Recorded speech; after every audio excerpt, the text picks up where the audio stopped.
Hi, guys. I know you have been waiting with bated breath for part two of why do I seem to overreact to the smallest things. If you have not seen part one, it's really important that you do. I'm not going to rehash that just because, time's limited and I want to keep these as short as possible. If you'll notice, our brain here, with all of our average childhood triggers, may have a few less triggers in it. Doesn't mean we've healed. It just means that my partner may or may not gotten a little hungry and realized that there were jelly beans in the cup. So we will just carry on. So as we talked about before, our brain decides or tries to decide what is life-threatening to us when we're children. More so as when we're adults as well. It's just that when we're children, especially young children, there are more things in life that can be considered life-threatening.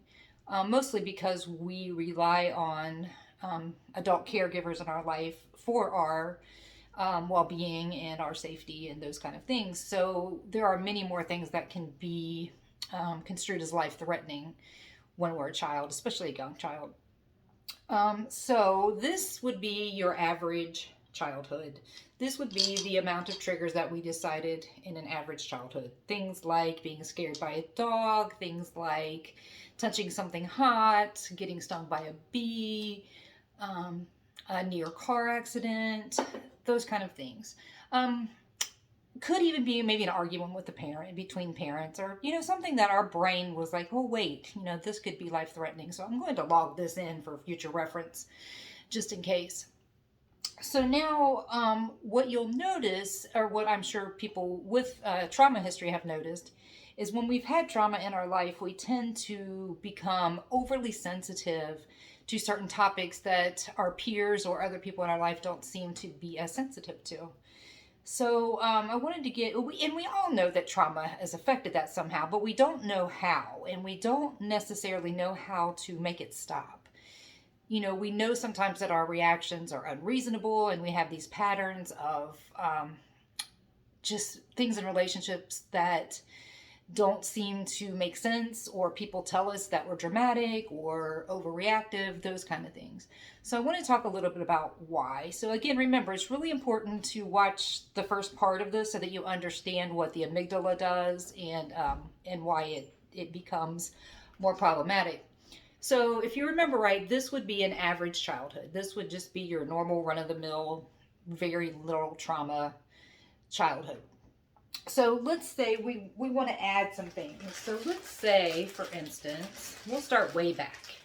Let's say, for instance, when our mother was pregnant with us, let's say she took a fall down the stairs, and that, released some really scary things, some hormones that she felt and some neurotransmitters that may have been going on in her mind.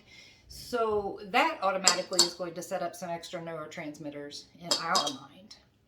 So let's say as we get older, maybe that fall down the steps was because she was pushed. Maybe she was having a domestic violence incident, and she was pushed. So let's say that continues on in our life. And so let's say we're a young infant and we're crying, for instance, and our mother is trying to comfort us or give us, maybe a bottle or something like that, and she's interrupted by a violent episode. Not only will the mother's amygdala react, but the baby will automatically sense, hey, something's really wrong and this could be dangerous or life-threatening. So it's going to notice things like logging things into its brain, such as, oh, when people get loud, scary things happen. I need to watch out for that. Or maybe when I'm upset, or maybe when I cry, it makes bad things happen. So let me log that in. Maybe we don't want to do that crying thing so much anymore if it makes these bad things happen. Or maybe just having a need. Maybe whenever I'm hungry or I have a need, I don't want to express that because bad things can happen.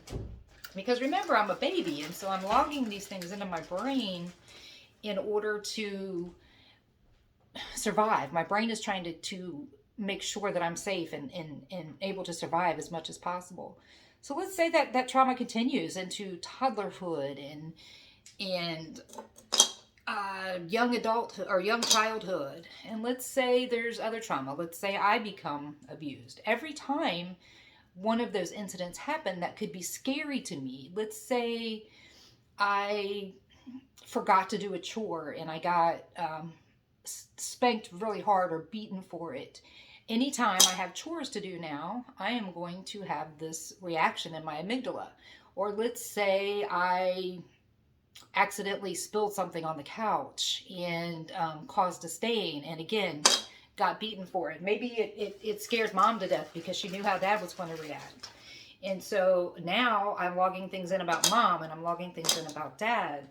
And let's say eventually mom has enough and mom leaves. That's a definite sign that I'm not safe if I don't have a mother to take care of me. And so now let's say I'm placed into foster care, or, you know, other relatives are trying to take care of me, or even more so, maybe I'm alone. So I'm going to log in all of those things that happened to me that made mom leave, that made people get hurt, and on and on and on and on and on. So now, here I am, a grown person, and my brain is full of all of these things. Now remember, it's not just logging in the actual act. It's not just logging in the violence or the act. It's logging in everything. It's logging in the feelings that I felt. It's logging in the tone of people's voices. It's logging in certain behaviors. It's logging in what sights and sounds and smells and music and anything that's going on at that time is being logged in, because my brain's trying to protect me. It wants to say, oh, wait, anytime I hear a door slam, that means I'm unsafe. Or anytime I hear certain types of music on the radio, or anytime I smell alcohol, I'm unsafe. And so into my adulthood, it will become more and more efficient and effective at trying to keep me safe. So it logs things in so that I can be aware earlier. So it might be before the door slams. It may be when the door opens now. It might not be when I smell alcohol. It may be when the heavy drinker gets emotional, because I know that the alcohol is going to follow. So it just keeps going back and back and back and back till eventually I don't even recognize the trigger anymore. So here I am, an adult, and I hear a certain song, or somebody has a certain tone, or somebody wants to leave during an argument, for instance, and it triggers all of those things for when I was unsafe when someone left. So it's truly not an overreaction or dramatic. It's truly our brain trying to keep us safe from a perceived threat. The problem is we're grown now, and these are no longer threats to us. They may not be. There's some situations where we may be in danger now, and we're having that. But we're going to get into that in part 3. So yeah, hopefully this helps a little bit to understand. I mean, obviously it's way more intricate than this. But just so that you have some kind of a visual representation of what is going on in our brain and why. And remember, if we grew up in trauma, there could be thousands upon thousands upon thousands of these different triggers in our mind that our brain has created in order to keep us safe. And so we have to respect that, and we have to know that, hey, I'm not dramatic. My brain is just trying to protect me. I don't need it to protect me anymore. And that's where some trauma help can come into play. And that's why it's really important to get trauma help, because this can be helped. This can be lessened. This can be managed. So yes, if you're interested in getting any help, please reach out. I can make referrals and I can help you with that. If you're interested in coaching, I'm also available to help with that. Yeah, just send me a message, or you can check out amyleigh.com, amyleigh.com. Thanks, and have a great day.